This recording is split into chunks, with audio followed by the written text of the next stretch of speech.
السلام علیکم ګرانو دوستانو. نن به زه تاسو ته د کرکټ په هکله باندې یو څو تازه او ډېر مهم خبرونه درکړم. چې خاص کر زه به تاسو ته ووایم چې دغه راتلونکی ایشیا کپ کوم چې په سریلانکا کې ترسره کیدونکی و، په دغه کې یو بل مشکل رامنځته شوی ده. بل به زه تاسو ته ووایم چې سبا ته په آی پی ایل کې یوه ډېره زبردسته لوبه هم ترسره کیدونکې ده. د افغانستان رشید خان او رحمان الله ګوربز نور احمد ټیم چې کوم ده، دغوی به که خیر په آی پی ایل کې لوبیږي. او دې نه علاوه به زه تاسو ته د آی سی سی غونډه چې کومه نن شروع شوې وله، دغه به څو ورځې دوام کوي او کومې فیصلې به په دغه غونډه کې کیږي.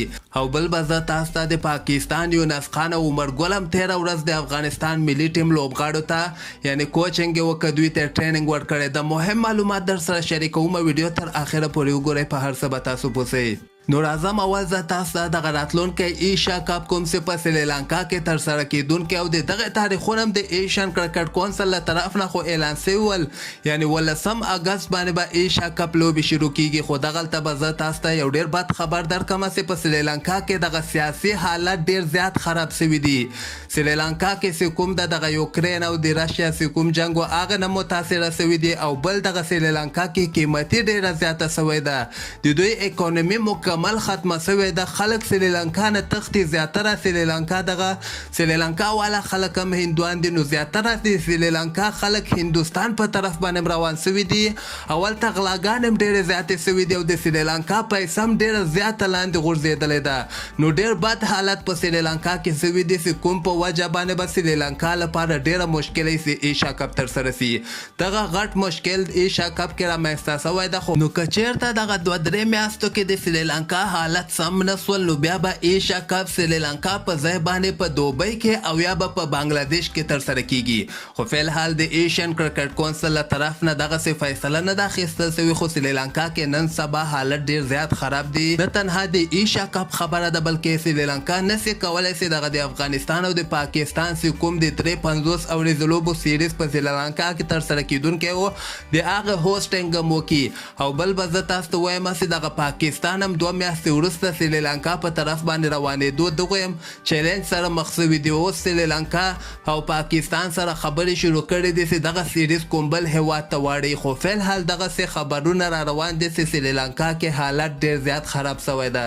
دې نه علاوه به زه تاسو ته ووایم چې نن په آی پی ایل کې دغه 15مه لوبه چې کومه ترسره شوې وله، دغه د ډیلي کیپیټل لکنو ټیم سره لوبه ترسره کړله.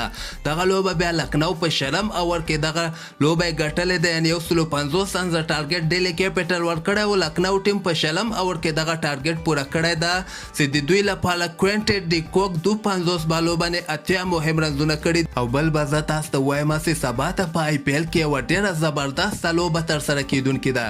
د افغانستان رشید خان دوی ټیم ګجرات ټایټنز کوم دی، دغوی به که خیر پنجاب کینګز سره سبا ته د افغانستان په وخت باندې 6:30 بجې که خیر دغه لوبه ترسره شي.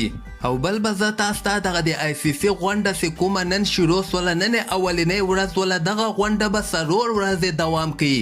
په دغه غونډه کې به ډېرې غټې فیصلې وسي. د افغانستان د ټیسټ سټیټس په هکله باندې به هم فیصله وسي، او بل د افغانستان راتلونکو لوبو په هکله به هم فیصله وسي. او دې نه علاوه نړیوال جام کپ کوم چې په همدغه کال 2022 په استرالیا کې ترسره کیدونکی ده، دغه به په کوم حساب باندې ترسره کیږي. او کال 2023 کې چې 50 اوریزه ورلډ کپ کوم چې په هندوستان کې ترسره کیدونکی ده، د دغه فیصله به هم که خیر وسي. نو دغه میټینګ نن شروع شوی ده او دغه به 3 یا 4 ورځې دوام وکړي. هغې نه وروسته به که خیر موږ ته فیصله راسي چې څنګه دغه فیصله راغله. ډایرکټ به زه تاسو ته په دغه چینل کې خبر درکړم. نو دغه چینل در سره حتما سبسکرایب کړئ او دغه بیل آیکن هم ووهئ چې ټول نه مخکې اول تاسو ته ویډیو درسي.